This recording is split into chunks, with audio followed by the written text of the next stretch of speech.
people would just be screaming in the middle of the night, like bloody murder. I would watch people like get beat down, like tied down to their bunks and just like beat down by members of their own gang. Every day in the county feels like a week. A month feels like a year. It's the hardest, longest time you can do. That was Johnny Mitchell, a former drug trafficker who worked with the cartel and got locked up in a maximum security prison. This is Life Inside.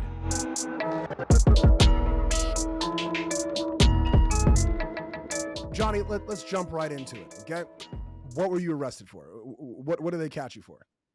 Well, actually, my crime was money laundering. It was money laundering, and it was conspiracy to traffic marijuana. I didn't actually get caught with any drugs, though.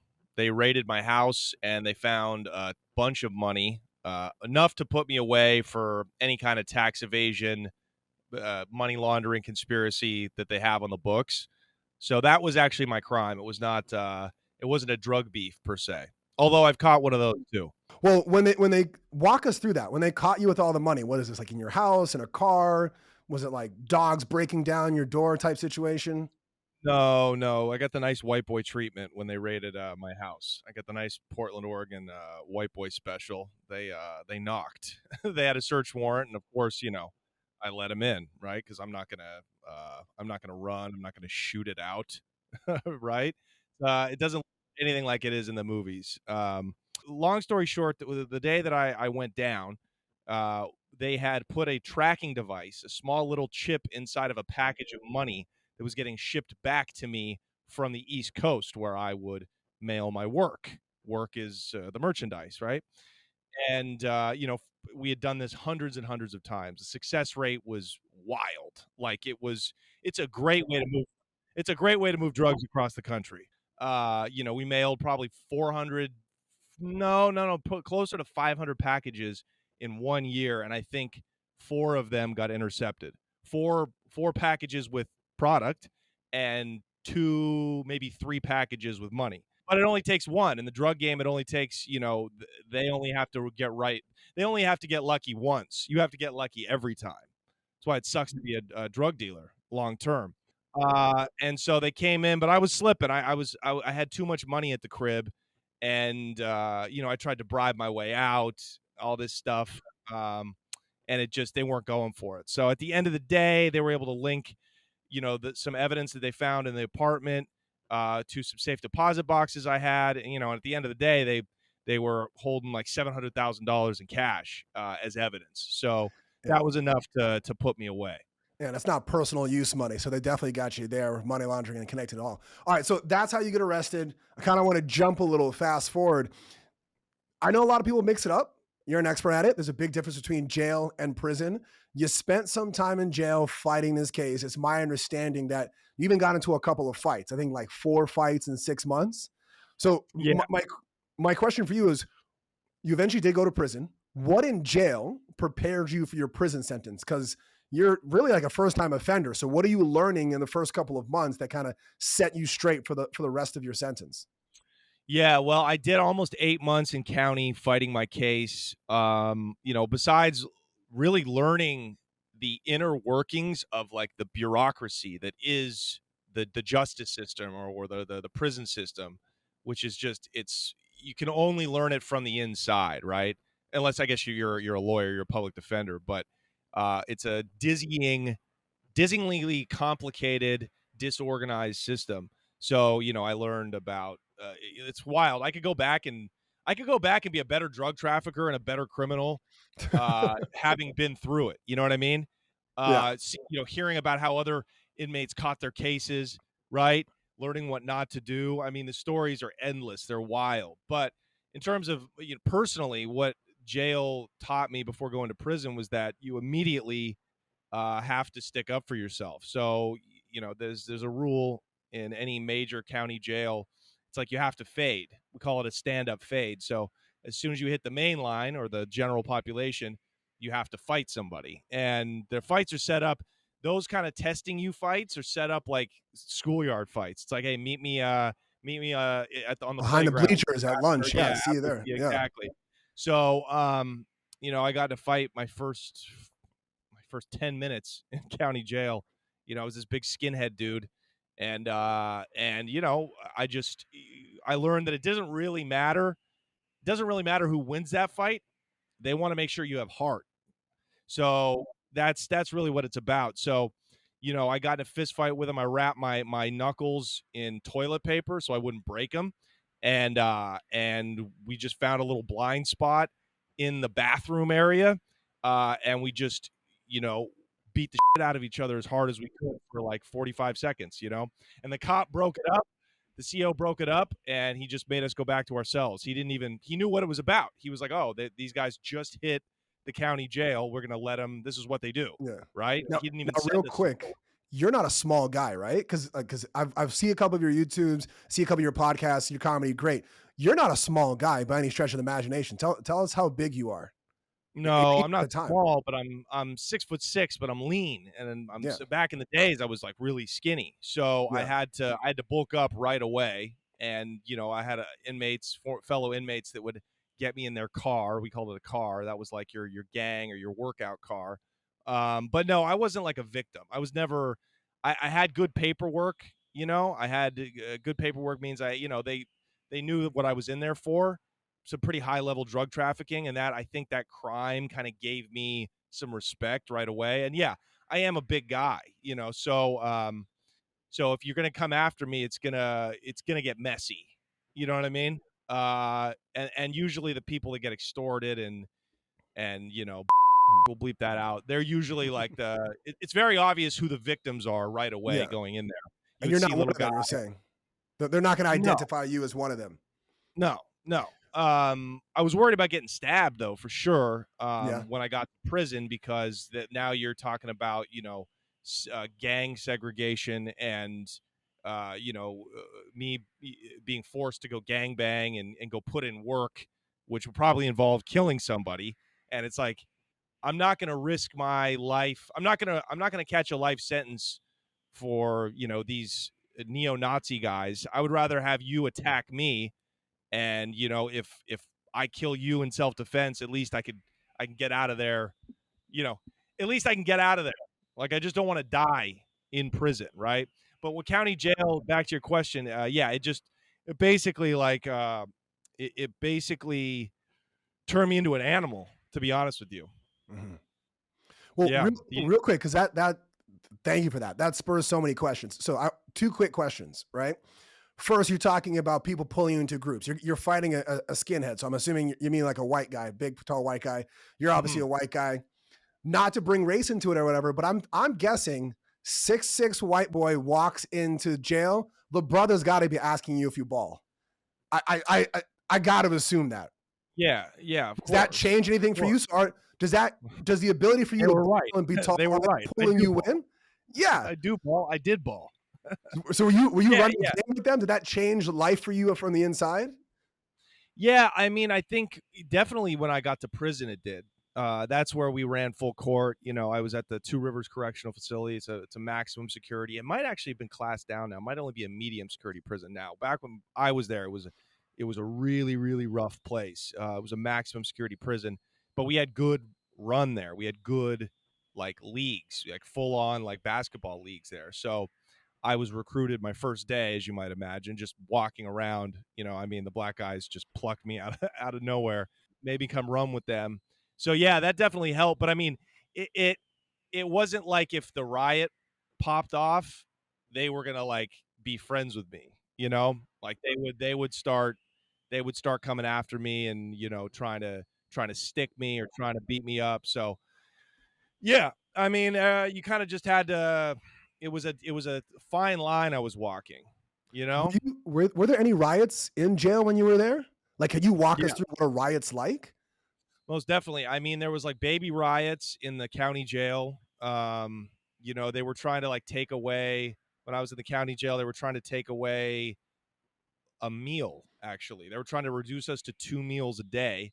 So the inmates like tried to go on like a hunger strike, and that lasted about 4 hours. You know, like and everybody would toss their mattresses over, started burning stuff, so there was that kind of like protest that happened one time, which was crazy, and then just big brawls, that was the county jail. But in prison, yeah, a big riot happened towards the end of my stretch. I was in solitary already. I'd been in there for fighting, and I was in solitary confinement. But yeah, this I think it was May 2011.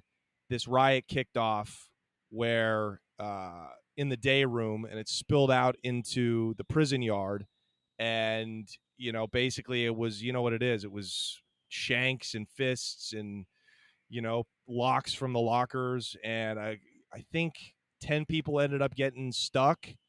My cellmate Jimmy, who was the shot caller, ended up killing a guy on that riot. So by the time I got back from the hole back to the cell block, I mean, half the place was gone. Wow. So yeah, yeah. So I know we kind of bounce around. I'm sorry for this. Two things. Difference between jail and prison. You're fighting the case. You end up taking the plea.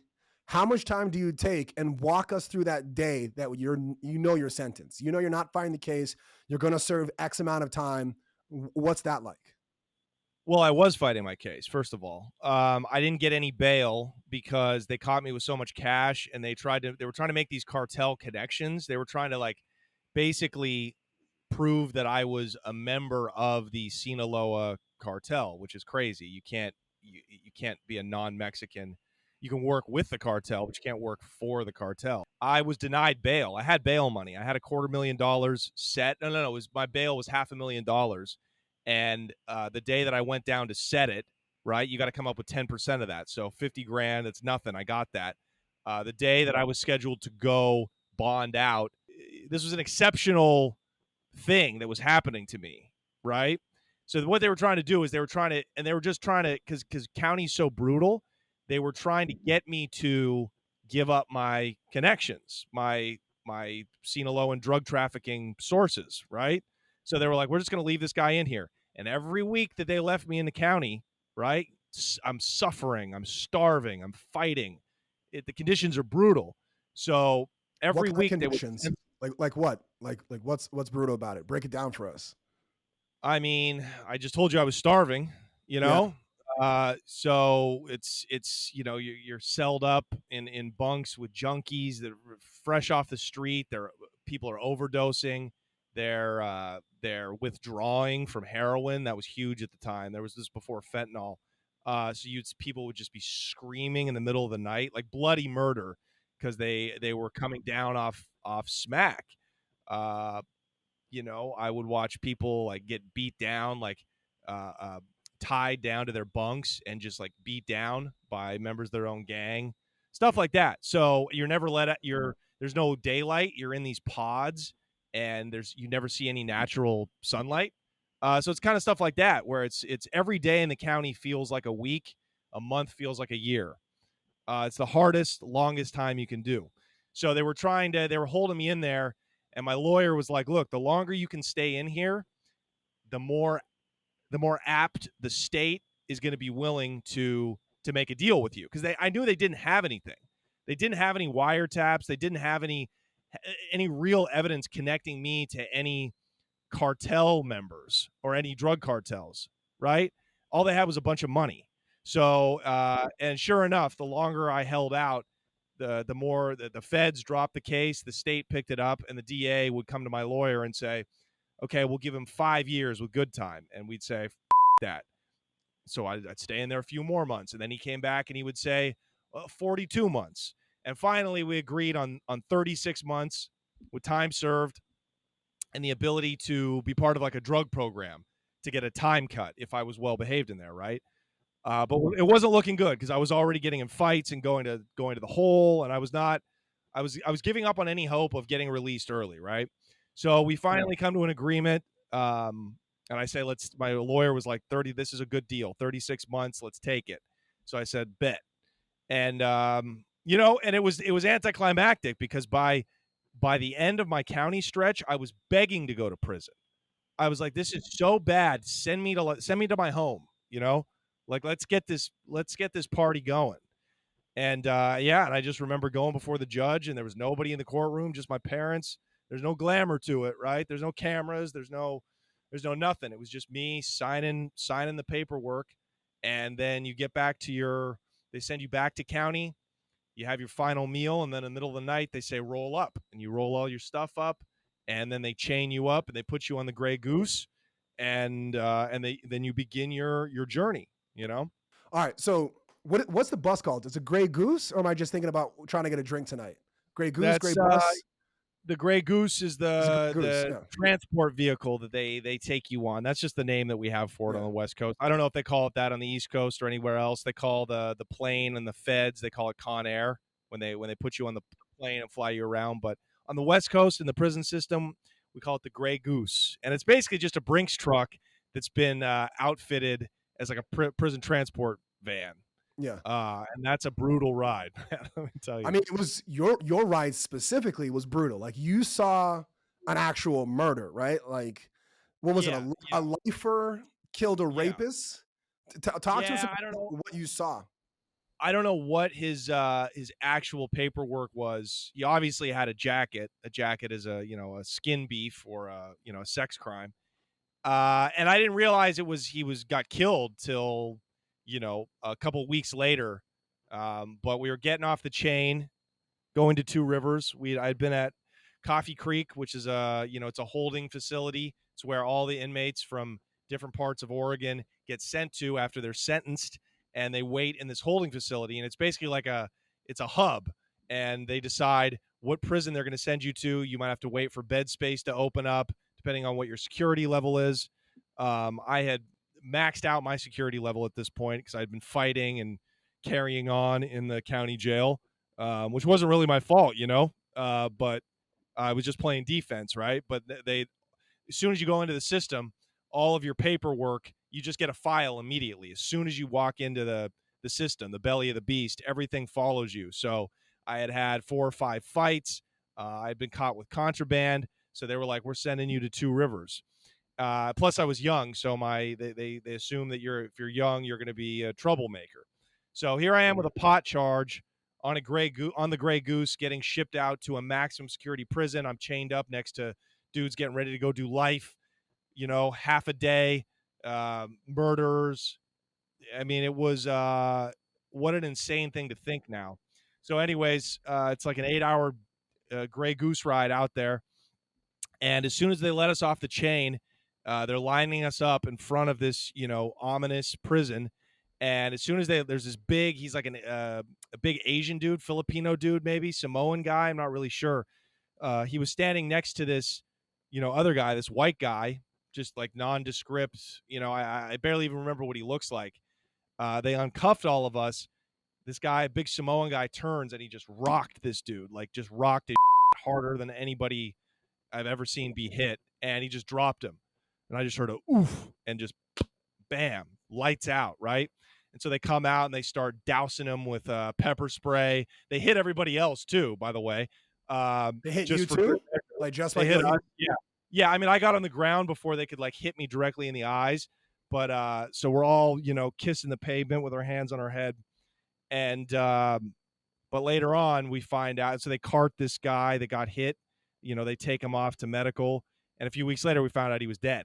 He didn't make it. He went into a coma or something, or seized up, and he died. So that was harrowing. And when that happened, I was like, oh, okay. I got to forget about any hope of getting out early or being on my best behavior. I got to survive. You know what I mean? So my whole goal from there on was like, okay, I got to get out of here. I got to get out of here without catching a life sentence or without getting killed. That was like my biggest.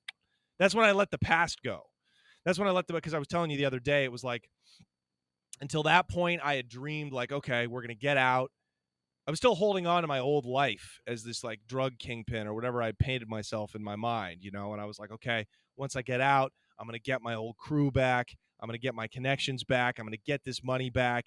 I'm going to do it differently. I'm going to do it smarter. I think that most criminals or guys at my level, we fantasize about that, especially when we're in jail. But when that happened, I let everything go. I was like, okay, my only objective is to survive this place. Yeah. Weren't you told at some point some advice? And if I'm misquoting it, my bad. Because everyone calculates good time. right? I'm going to do 36 months, 3 years. I get good time. Yeah. Didn't someone tell you don't think about the good time? Like, you just think Yeah. about it in terms of it seems almost hopeless though. So, did you lose almost all hope in this moment? Yeah, and I'd been told that by the guys, the lifers and the career guys that had been in and out all their lives, getting ready to go to prison. They were like, "Forget about good time, dude.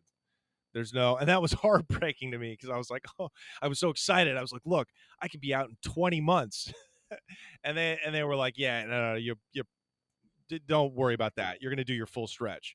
Your whole objective should be to not catch another case. Because when you go to these places, especially a place like Two Rivers back then, I mean, if you had any length of time to do whatsoever, your odds of getting out of there were like a 25%.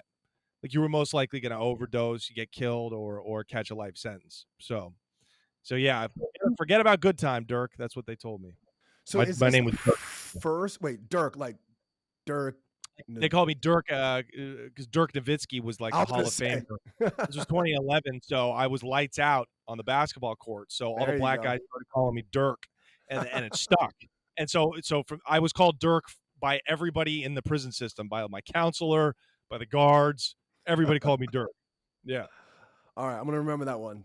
Um, So wait, are people just dying a lot inside of these maximum security Two Rivers? Because you see someone get knocked out, find out weeks later they got killed. And even now, as you're talking about it, you're just like, yeah, matter of fact, like 25% chance you get out. You're either gonna die, overdose, or Mhm. I guess come back and like recommit a Yeah. crime. So is death Well, in these maximum security places just kind of like an everyday part of life? Like it's bound to happen? yes, of course, of course. I mean, I've recounted the story now enough to where I'm not going to cry anymore. I mean, what do you want me to say? Like, it is what it is. So, but yeah, death is of course a part of a place like that because, for one thing, there's guys dying from old age. I mean, these are guys doing real life without parole sentences.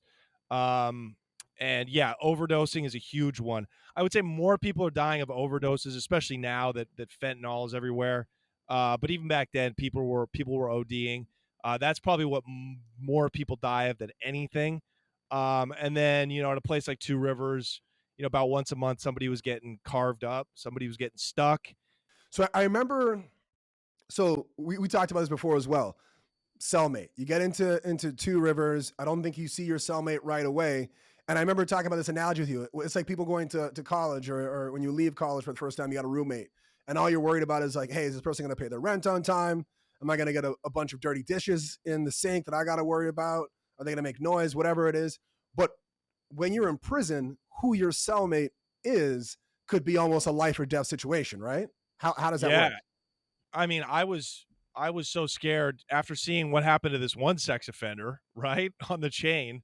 My first minute at the prison, I was like, "Oh my god, Lord, don't sell me up with one of these guys." You know what I mean? Because first of all, they should be segregated anyways, but some of them slip through the cracks, right? Most sex offenders, especially in California, but even in Oregon, they go to their own wing of the prison, the protective custody, right? That's where the rats and all the undesirables, the sex offenders, that's where they get sent to, right? And also people who are gang banging, who tap out. They're like, I can't take this. This is just too wild. So I was like, wow, God, don't make me, don't put me in a cell with one of these guys because then I got to handle it. And so that was my biggest fear. Yeah, not knowing what you're walking into with a cellmate, or the opposite. Maybe he's got beef with me or somebody like me, or he's got to make his bones and he's going to try to kill me. So it was one of the most anxiety inducing moments. Was walking onto my cell block and up to my cell. But my cellie wasn't in there at the time. But when I walked in, I immediately knew that, okay, this guy's been in here for a while because it looked like a 7-Eleven. Snacks everywhere, treats. He had Jordan sneakers. I mean, this guy looked rich. He was rich by prison standards because he had, and I come to find out, it's Jimmy. I won't say his last name, but he was a shot caller for the Hell's Angels, and he ran a lot of the dope that was coming through the prison. So I kind of got a silver spoon in my mouth. I got very lucky in that way. But yeah, not knowing what you're running into when you first get to jail who you're getting celled up with is a scary thing. So I know people always joke around like if I got locked up, like this is what I would do to survive. Like even me, if I got locked up, I'm probably writing people's appeals. Like, I'm a lawyer. Don't worry. If you got a bum public defender, I can look over your paperwork for you. Your cellmate is running drugs in the prison. You're a dope guy. Does that make you and him like partners where now like he's looking after you and like you're giving him like drug selling advice? Like what's that like? How do No, people no, treat you? there was no advice that I gave him. They put me in with him because I was the softest guy coming into the prison, more or less, right? The college educated dude, and he's the hardest. So they do that intentionally, and he told me that they were like they're probably sticking you in here with me because it just kind of like there's they didn't expect that we were going to be working together. They didn't expect that we're going to be doing dirt together. They don't want to put two gangbangers in the same cell because they're going to, cause mischief. So, no, there was no drug dealing advice I gave him. I mean, this guy's like a legend in prison. He looked out for me because he just took a liking to me right away. He saw that I carried myself with respect. He did respect the crime for sure. He was like, okay, you're an entrepreneur. You've got a future. He saw that I was relatively unafraid. So he was like, yeah, I'm going to look out for you. I'm going to make sure that you get out of this place and not catch another charge. Like I told him I wanted to go to Hollywood. I started doing stand-up comedy while I was in there. And he So was, you're doing I think I comedy. changed. You're doing comedy shows while you're in there. Like, are you talking like Yeah. in your cell, people coming up? Yo, it's Johnny Mitchell. I got some jokes for you. Like that. No, no, no, no. No, they would have like talent show nights. If you were on Good Behavior once a month, they would have these talent shows. So you would go down there and it was like the worst open mic you've ever been to. It was, a guy with a harmonica, a dude had a guitar. Some pro black dude would be like talking that back to Africa shit. Nobody, and you would get booed off. Like it was worse than the Apollo. Like you'd be booed off like immediately. Like fights would start. You might even get beat down if your talent like wasn't what they wanted. So I just started trashing. What I would do is like I would make these little observations and I would go up on stage and I would just start trashing everything and everybody. I would make fun of the gangs. I would make fun of the guards. I would do impressions of the guards, and it would just kill. I didn't even know what I was doing was comedy. I thought it was like me venting, and but I was at the same time I was like writing screenplays and doing all this stuff that I thought would be cool. I thought maybe I could go to Hollywood and be like a writer and a performer.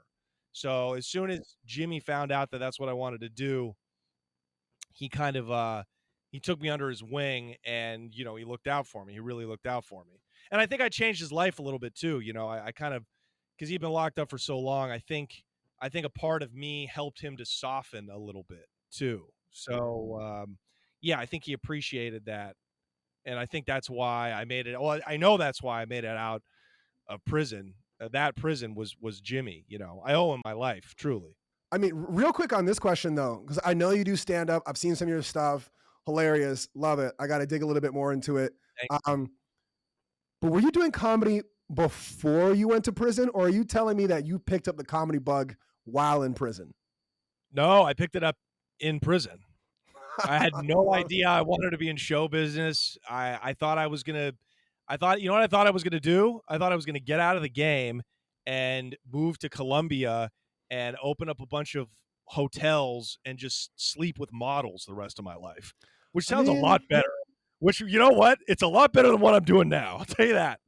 I thought I was gonna. Yeah, I thought I was gonna like live like an exiled kingpin on a beach. I had no idea that I wanted to like express myself in this way.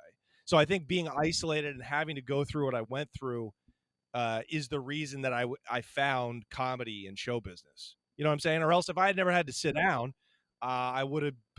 There's nothing that would have like pushed me into it. yeah. I mean, I bet the hecklers are a lot better now than they were back at Two Rivers. Yeah, yeah, What's for the word sure, about? for sure. But the audiences were great in there. Like the audiences were fantastic because it's like they wanted that release. That's where I kind of learned the power of comedy and of the performance. It's like Inmates, there's no sensitivity in a maximum security prison. You know what I'm saying? Yeah. There's no getting offended at jokes. Yeah, you're not going There's to get real canceled in prison. I mean, there's a different type no, of canceling in prison, probably with a shiv or a yeah, shank, but it's not the same type of cancel. yeah, people got real problems, so they're not worried about like a black joke that this guy made. You know what I mean? Yeah. Yeah. I mean, that's amazing. I didn't even think we get into I didn't know that that's where comedy really came from, and that's amazing. Yeah. Real quick, talk to us about the day you got out. I know we know a little bit about what you're doing now, but tell us more. Like the day you got out, what was that like, and what's life like for you? We talked about life inside. What's life outside now? Yeah, well, I got released from a minimum security prison. So, long story short, I ended up making it out of Two Rivers. I didn't get all my good time. I got sent to the hole a few times. I would get 30 days of good time taken away here, there, whatever. But I didn't catch another charge. That was my goal, right? So I got shipped out to a minimum security resort, basically, compared to Two Rivers. It's this tiny little prison on the coast of Oregon called Shutter Creek. And I spent the last 6 months of my stretch there, and it was very chill. And it was, that was where I was really like preparing myself. That's where I put my mind outside of prison after that. I was like, okay, I'm going home. This is what I want to do. I got released at the beginning of 2012, and I had to move back in with my parents, and it was rough. It was real. It's a really, really a depressing thing when you go from, making millions of dollars to living back with your parents, working a minimum wage job. It's a big letdown. It's like the Ray Liotta at the end of Goodfellas. I ordered meatballs and they gave me eggplant, right? Eggplant and ketchup. So I saved up money and I moved to LA 6 months after I got out of the joint. And I've been here, that was, going on 11 years ago. I've been here ever since. And now, we got the show, The Connect, on YouTube, where I talk about these prison stories, and we do these drug documentaries where we go to these cool places and we kind of explore the underworld culture, and that's going well. So we're doing that, and just tons of stand-up comedy, and this has been, talking about this experience has changed my life in show business for sure. Yeah, Johnny, real quick, where can our viewers see you, hear from you? Where is your next show? Tell us. Yeah, I'm all over the road. I'm going to be in Buffalo headlining. I'm going to be in Philly. I'm going to be in New Jersey. I'm going to be in Austin, Portland. So just go to JohnnyMitchellComedy.com for my dates. Follow The Connect. Go watch our show, The Connect with Johnny Mitchell, on YouTube. You can also listen to us as a podcast. And then just follow me on Instagram at Mr. Johnny Mitchell. But yeah, come out and see a show. Johnny Mitchell, thanks for coming on, and thank you for taking us through your life inside. You can listen to Life Inside on Apple and Spotify, and of course, you can watch us here everywhere, every week on Law&Crime's YouTube. I'm Brian Buckmeyer. I'll speak to you next time.